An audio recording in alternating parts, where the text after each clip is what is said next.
Hello you guys, I am Lisa with Lisa Capen Quilts, and today I'm going to show you how you can use the backing of your quilt project as the binding on the front of your quilt with mitered borders. Quick little note, I did do a goof up, and I'll explain that in the rest of this video, where you're supposed to usually leave an inch when you trim your quilt. I do not have an inch, and so my binding is a little bit smaller. Still turned out fantastic. If you have any questions and you'd like to learn this method, watch the video and leave your comments or questions below. And if you would like to see the tutorial on how to make this cute little mug rug, I'll have a link in the description as well. I hope you enjoyed this. I hope that it answers some questions and makes using the backing of your quilt easy to use as the binding. Thanks for watching, you guys. Here we go.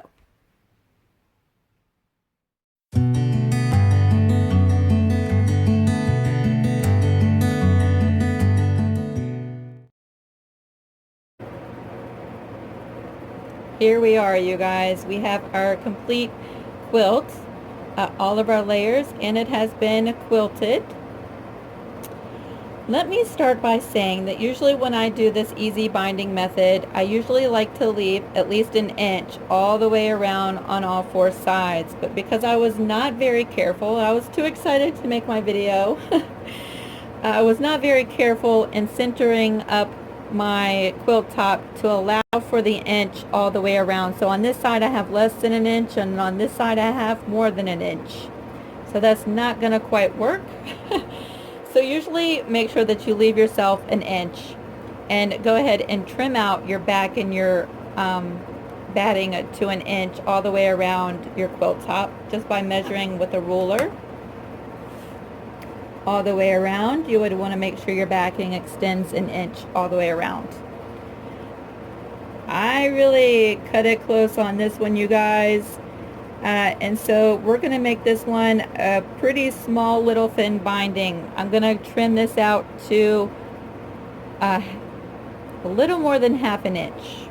Okay, I really don't want to do that, but that's what we're going to do. So you're going to take your rotary cutter, and we are lining up our measuring line with the edge of our quilt, and at this point we are trimming off the excess of the back and the batting.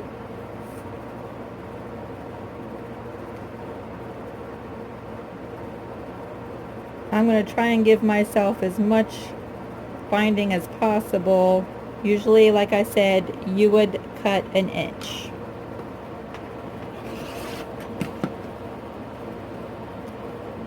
So at this part, we're just trimming off the back.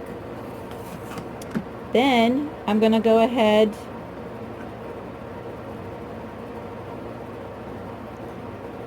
and fold this back as far as possible, because we want to get rid of this extra batting. We don't want that in our binding.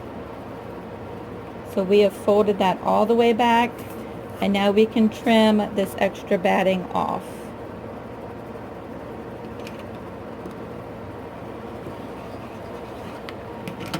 Being very careful not to cut the back of your quilt.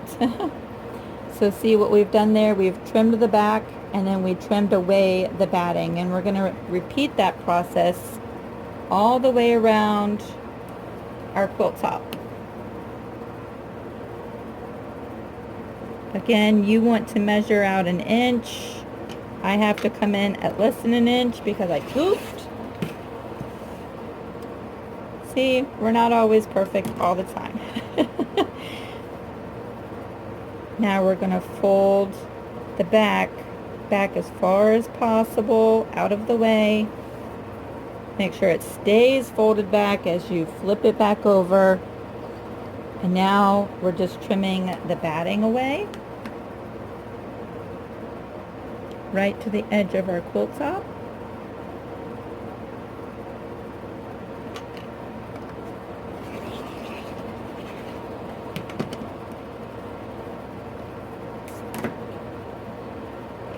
Now you can pull that back out, and you see the batting is gone, and this is trimmed.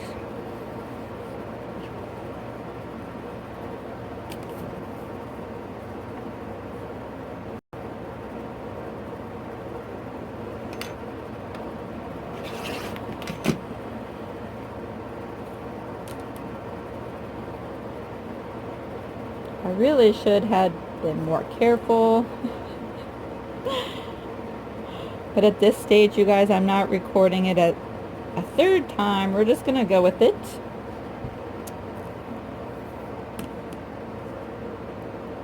Now, again, trimming away the batting.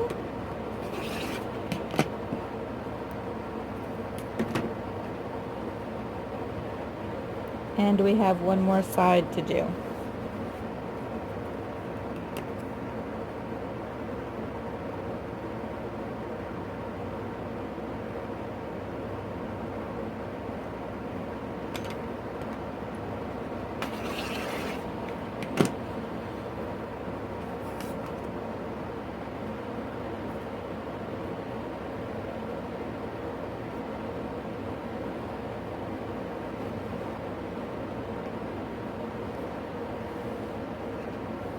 Always keeping in mind, make sure that backing is folded back as far as possible. You don't want to trim that this far along in your project and have to start all over again.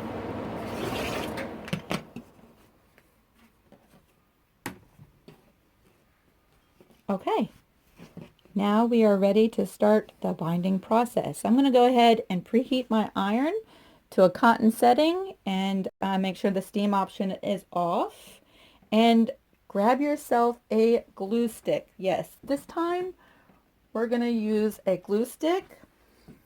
I like to use the Elmer's washable school glue and glue stick. So warm up your iron. We'll be right back. Alright, you guys, we are at the pressing board now. We have our iron preheated and we are ready to start the binding on this quilt using the backing fabric. Keep in mind, I'm going to have a little bit of a hard time because I did not have a full inch. When you trim yours out, you'll have a full inch to work with, so yours will be much easier than mine will be. We're going to go ahead and get started. We're going to do this with mitered corners. And the first thing we're going to do is we're going to get our glue stick ready. The first thing we're going to do is we're going to take one edge and we're going to fold the back fabric to the edge of our quilt top. Not on the quilt top, but butt it up to the edge. I'm actually not going to butt mine up that far, but you'll want to bring yours up to the edge. Because I have less to work with, I'm bringing mine a little bit away from the edge. And you're going to give that a good press. And you're going to want to make sure that this is as straight as possible, because this will be viewed from the front of your quilt.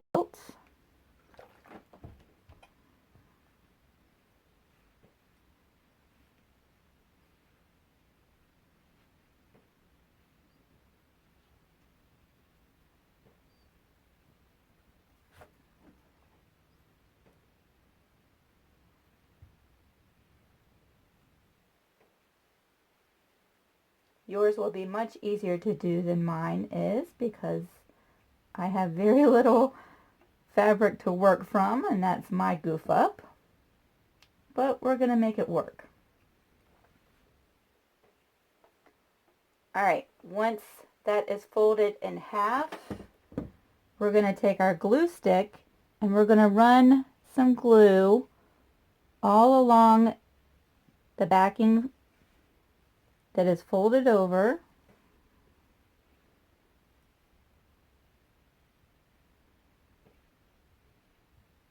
Right along through there.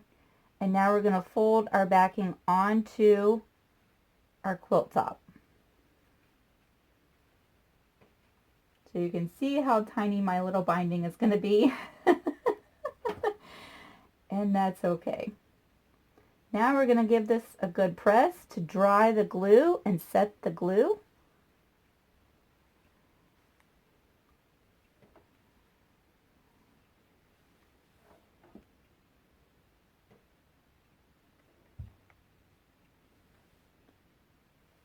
And just like that, we have the binding done for this side of the quilt. And see how nice that looks? Even though it's a little tiny binding. Yours will be a little bit thicker because you're going to have more to work with. We're going to rotate our quilts, and this is the part where we come in to do the mitered corner. So that first edge is just a straight fold over once and then fold over onto the quilt top. The second edge is going to be slightly different. We're going to take this corner and we're going to make a little triangle fold with a 90-degree angle just like that. I hope you can see that. We're going to give it a good little press. My little burst of steam so it sets a little bit better there. We're going to take our glue stick, we're going to tack that down so that it stays while we're working with this side.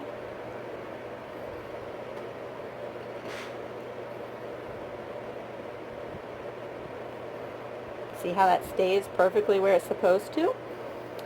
Now we're going to again fold this in half, just like we did the first side.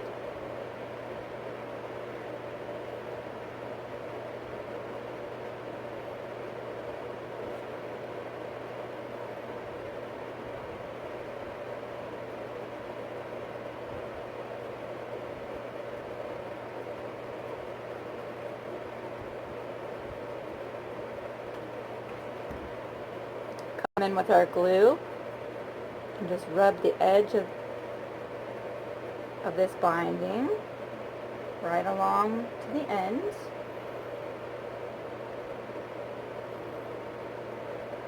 And then fold this right on top. Let's start at this end. Hopefully my fingers are not in the way.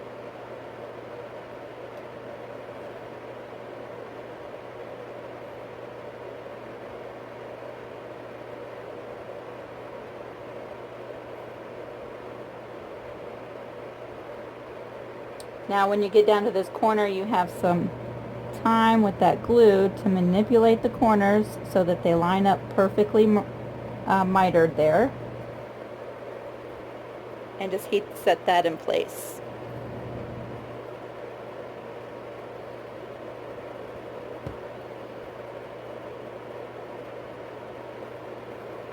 And everything is dry and sticking, and I will show you a close-up of that mitered corner. And now we rotate again.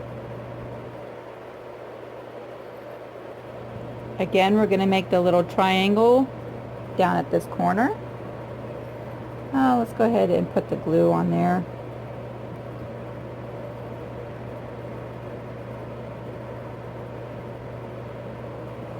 And then heat set that in place.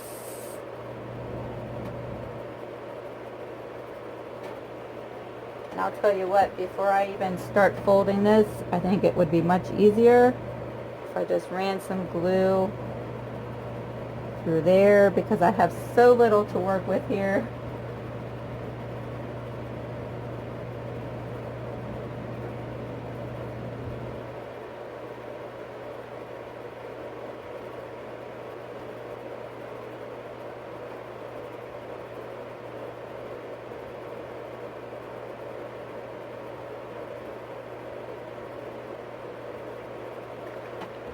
Yeah, that works a little bit easier. Again, we're taking our glue stick. We're going to get that corner really good. And then run it along the edge of our binding. All the way down to the end.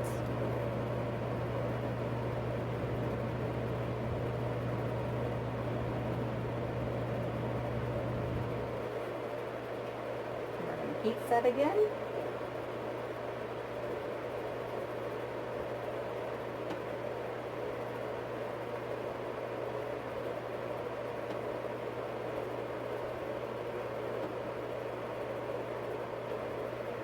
Again, we have time to manipulate and match up with those corners really well.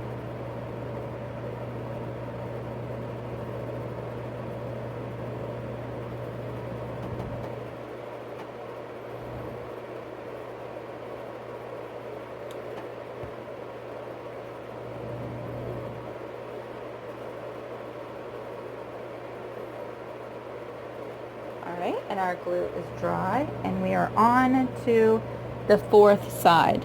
Now the fourth side, you'll note that both sides have been turned, so both sides you'll want to do the little fold in the corner. We'll start with this side.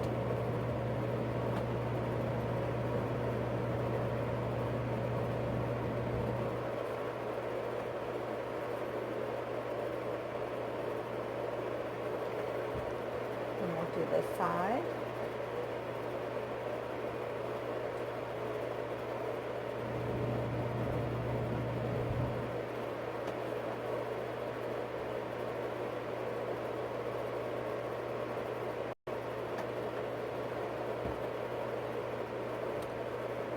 Run a little bit of glue over, fold in half,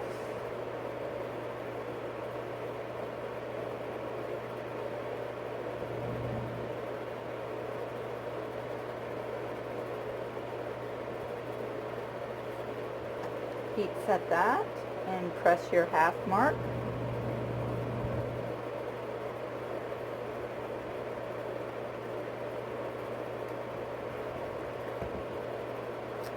Run your glue, make sure you got plenty into those corners there.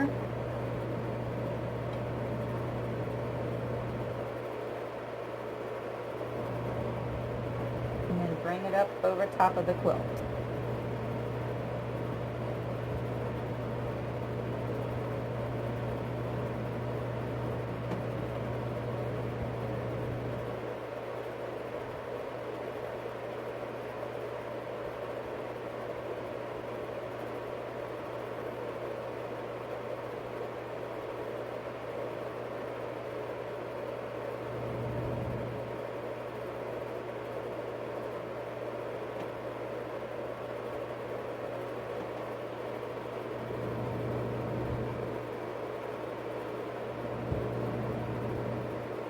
Now remembering that this is school glue, and so it does wash out of your quilt projects if you desire to wash this at some point. And when you take this to the machine to do your stay stitch all the way around, it will not gum up your machine because as we're pressing, we're drying the glue.